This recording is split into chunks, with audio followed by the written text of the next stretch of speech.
ধলাই জেলার কমলপুর এলাকায় এক মাসে একাধিক অগ্নিকাণ্ডের ঘটনাকে কেন্দ্র করে চাঞ্চল্য ও আতঙ্ক ছড়িয়েছে। বিশেষ করে একই বাড়িতে 4 দিনের ব্যবধানে 2 দফা অগ্নিসংযোগের অভিযোগ ওঠায় নাশকতার সন্দেহ আরও জোরালো হয়েছে।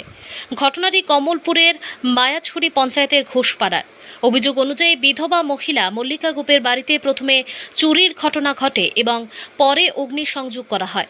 গত সোমবার ওই বাড়িতে চুরি ও আগুন লাগার ঘটনা প্রকাশ্যে আসে। বাড়ির মালিক বর্তমানে বাইরে থাকায় প্রতিবেশী ও আত্মীয়রা বিষয়টি কমলপুর থানায় জানান। স্থানীয়দের দাবি, দুর্বৃত্তরা ঘরের মূল্যবান সামগ্রী লুট করে নিয়ে যাওয়ার পর আসবাবপত্রে আগুন ধরিয়ে দেয়। এর মাত্র 4 দিনের মাথায় বৃহস্পতিবার গভীর রাতে আবারও একই বাড়িতে কেরোসিন ঢেলে আগুন লাগানো হয় বলে অভিযোগ ওঠে। এতে পুরো বসত ঘর সম্পূর্ণভাবে পুড়ে ছাই হয়ে যায়। এই ঘটনাকে কেন্দ্র করে এলাকায় ব্যাপক আতঙ্ক তৈরি হয়েছে। অভিযোগ রয়েছে, গত 1 মাসে কমলপুর এলাকায় অন্তত 4টি বাড়িতে অগ্নিকাণ্ডের ঘটনা ঘটেছে, যার মধ্যে কয়েকটিতে অল্প ব্যবধানে পুনরায় আগুন লাগার ঘটনাও রয়েছে। ক্ষতিগ্রস্ত পরিবারের দাবি, 2 দফা অগ্নিকাণ্ডে তাদের প্রায় 10 লক্ষ টাকার বেশি ক্ষয়ক্ষতি হয়েছে। ভুক্তভোগী আমজনতার কথায় 4 দিনের মধ্যে দুইবার আগুন লাগায় সবকিছু শেষ হয়ে গেছে। ঘটনার পর কমলপুর থানার পুলিশ তদন্ত শুরু করেছে, তবে এখনও পর্যন্ত কারা এই ঘটনার সঙ্গে জড়িত তা স্পষ্ট নয়। এলাকায় নিরাপত্তা নিয়ে প্রশ্ন উঠতে শুরু করেছে এবং আতঙ্ক আরও বাড়ছে। আমবাসা প্রতিনিধির রিপোর্ট, প্রতিদিন ত্রিপুরা। সোমবার আগুন লাগানো হয়েছিল একবার, প্রথমবার। তো গতকাল রাত্রে আবারও তার মধ্যে দ্বিতীয়বার ফায়ার হ্যাজ বিন সেট। তো কী বলবো বলতে পারছি না। এখন তো গতদিন কিছুটা জিনিস ছিল, ধরুন ফ্রিজ টিজ কিছু জিনিস ছিল, এখন তো একদম পুরোপুরি সমস্ত কিছু পুড়ে ছাই হয়ে গেছে। তো কীভাবে লাগানো হয়েছে, কেরোসিন ঢেলে প্রচুর পরিমাণ কেরোসিন ডালা হয়েছে। তো এখন তো দেখতেই পাচ্ছেন পুরো একদম ধূলিসাৎ হয়ে গেছে। এটা মায়াছড়ি ঘোষপাড়া মল্লিকা গোপের বাড়ি।